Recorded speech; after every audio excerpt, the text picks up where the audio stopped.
Welcome into Helmets and Heels, built by Dreamfinders Homes, joined alongside Lauren Brooks and Donna Murphy. And my name is Blythe Brumleve, and we want to talk about what makes someone a real fan.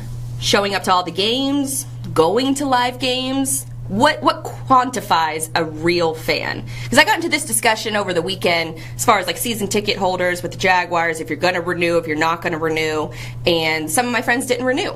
And my brother's comment was, I can be a real fan from the couch. I don't have to be live at the game. I agree with that. I don't have season tickets for any of my teams. However, I don't live in the same state, but I do get the MLB package. I get the football package, so I can watch that. I don't think you have to attend a game to be considered a real fan. However, I do see how season ticket holders would be like, yes, you do. I pay the money. I'm here. I am the true fan. I see both sides of it. But I don't feel like you need to be at every game to be considered a true and real fan. There are so many people who show up to games, and I'm not saying obviously you in this, but there are a ton of people who show up to games who don't really watch. Mm-hmm. Or who are watching, but they're kind of half watching, half talking, and they're inebriated, so they're not even going to remember really what they're watching. So to me, it's not necessarily whether you show up, it's also how much are you passionately rooting for your team. If you do show up, you better be so loud on third down, in my opinion. This is how I feel. You can do whatever you want, but for me, you better be so loud on third down that you are helping your team, your defense, when they're out on the field. And you better be quiet when your offense is out on that field. And obviously special teams too. You better try and help them. If your kicker is about to kick a 50-yard field goal and you're at home, you better be quiet. So to me, it's you can also be a real fan by being at home, because you may say, you know what, I learn a lot when I sit at home and I listen to the 1010XL broadcast, or I watch the TV broadcast, and I want to pick up on what they're saying. They typically know about injuries faster than and you can see more than I do, and actually. You can absolutely see a lot of angles. Now, I could also argue that you can see a lot more at the game too, because you can see the receivers running their routes, and you can see how well they're covered. When on the TV broadcast, you can't always necessarily see exactly that part of it. You can also see if somebody gets furious on the sidelines, and the TV cameras don't pick that up either. So I can argue both, that you can be a real fan doing either. For me, I consider myself a huge Florida Gator fan. I can't go to a lot of the Florida Gator games in Gainesville because we work on Sundays, and a lot of times too, there's other stuff, there's other football games on too that I have to kind of be paying attention to. But I don't feel like that makes me any less of a fan if I don't. I usually get to Gainesville for one game a year, and then I always go to Florida Georgia here in Jacksonville.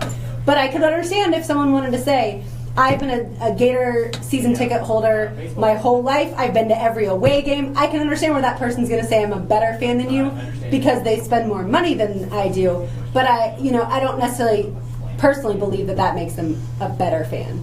I kind of struggle with this, to be honest, because my dad has only missed one game ever in Jaguars history, and he's sort of ingrained in us that no, you go to the games. If you have the opportunity, you go to the games, you support your team no matter what, and you want to be there in person. He was the one that was going to games by himself, and I think we'll talk about a little bit of that later on in the show, but he sort of instilled this belief in us that you have to go. And I remember it was probably about a decade ago that My Team Teal was started, because there was a real danger that Jacksonville was going to lose this team because the fans didn't support and go to the game. So there's been this very conscious effort to get out there and sell season tickets and to convince your friends and family and everyone close to you about the game day experience and going to the games and why it's so important and why it's so different than watching from home. But then you go through, as a fan personally, I feel like I've done my work as a Jaguars fan in order to keep the team here.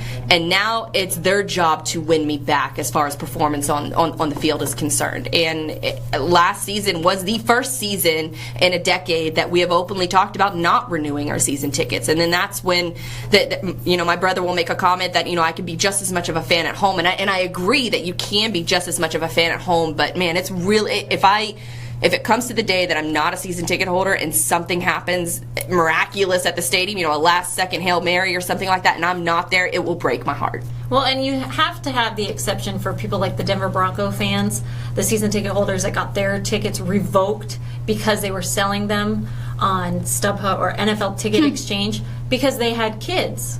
Wow. And so they had kids and they were they still get their season tickets, but they can't go. One year she had, I think she was pregnant. The next year, then they have little ones. And, like, I'm not going to take JT, a 4-year-old, to a game right now. He doesn't understand. He can't sit still. I'm not going to do it. So I understand. And they revoked their tickets, but they're still diehard fans, even though that happened. So I get it with some families with young kids like that. That's not going to happen, but they still can sit at home and still be real fans. So absolutely, and I think there's not a line in the sand that I'm a season ticket holder, I'm a real fan, and then everyone else. Right. I think there's a lot of people that maybe can only afford to go to one game a year and watch the rest at home and are absolutely just as much of real fans. And then you've got the age groups like you're talking about. People with young kids, it's pretty impossible unless they get a babysitter for, 10 hours on a Sunday. If they It's wanna, such a long process, right, game day. If they want to tailgate and stuff like that. Or there's older people. My grandfather's 95. He watches every Jaguars game, but obviously he's not going to enjoy going to a game at this age. So I don't think we should draw lines in the sand, and I do enjoy everybody else's experience. I love talking to Donna and seeing how her game day experience was with JT, and if she has to decide, what shirt he's going to wear that day, what jersey she'll dress him in. Because he does have both. Right, or after we do our show, you go onto your tailgate, what you guys eat, and things like that. And then I'll a lot of times be in the press box, so that's a different experience. Even though there's a fan in me, obviously there's no cheering and things like that on home games. But, oh boy, if you see me during an away game when I get to watch just as a regular fan, so that's why, and the bottom line is I just love football. Okay, what's our next subject? Well,